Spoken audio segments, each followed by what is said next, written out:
Morning, guys. As I position myself, um, one of the questions I got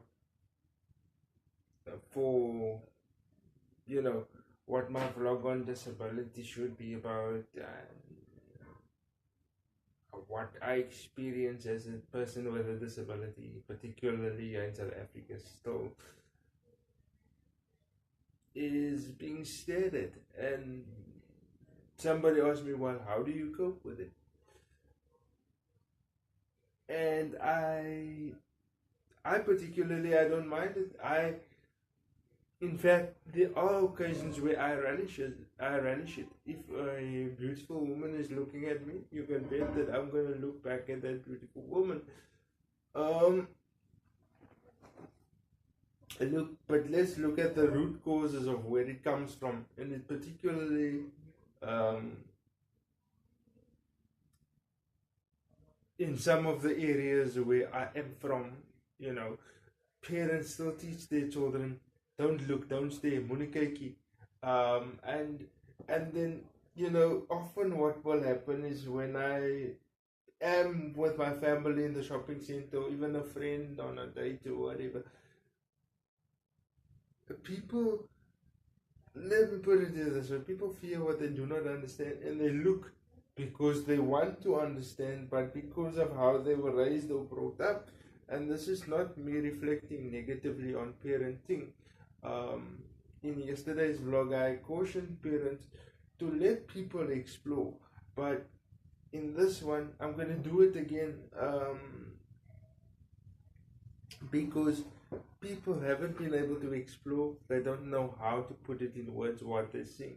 When they're seeing me holding hands with a woman, grabbing something off a shelf in a shopping center, getting in and out of a car, um, getting on and off a plane, people don't know how to react because they're still very much socialized around the medical model of disability.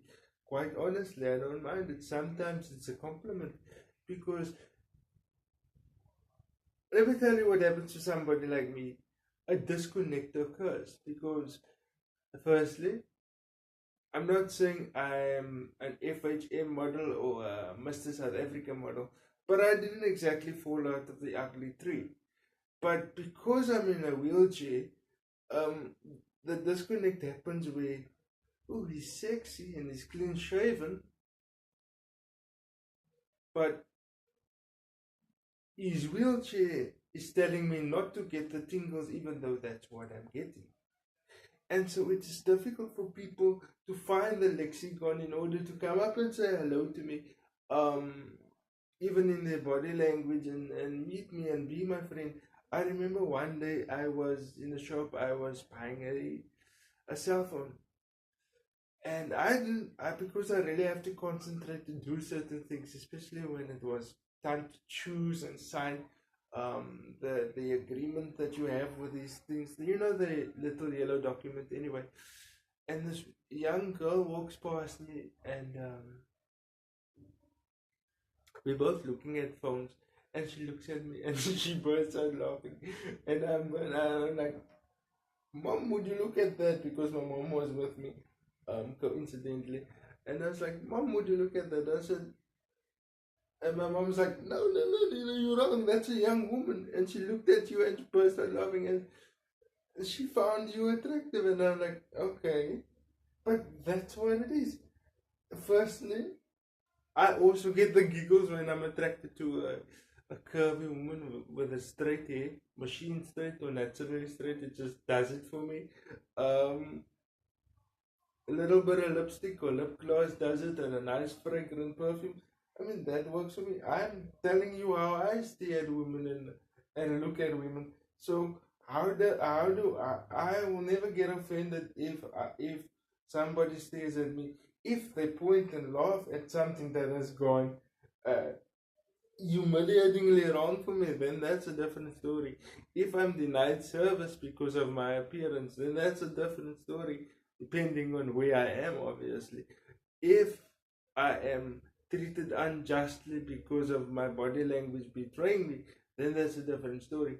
But if I'm being respected and admired as a human being, just standing in the queue buying bread and milk. Fuck it, hey. Big up for me. Yay, me. I'm sexy too. So, guys, let people look at you. Engage with them. Let's almost wanted to quote a poem there. Let traffic policemen wear black cotton gloves and but we're not getting on that romantic tick. But acknowledge for yourself that you are sexy, you are sexual, and you putting it out there. You're putting it out there to the world that you want somebody in your life. You're grooming yourself nicely. You know, it brings to you educating yourself. It brings to mind another occasion where I made a stop after work, got out of the car. My mom did the same, and coincidentally, my mom and I synchronized our driving diaries together so that we can sort of be there, save on one tank of fuel. Anyway, I got out of the car, my mom did the same. I was still dressed in full corporate attire. I think I was wearing a shirt, a tie, and my work credentials at the time. And I was in the spa, right? And I was throwing money and I was getting one or two things off the shelf. And the cleaner looks at me. Same situation with a girl laughing at me, but she did approach me. But she didn't know how to speak to me. She wanted to pretend that I did not have a disability. So she said, "Take me with you." And I said, "Where would you like to go?" And she says, "Anywhere."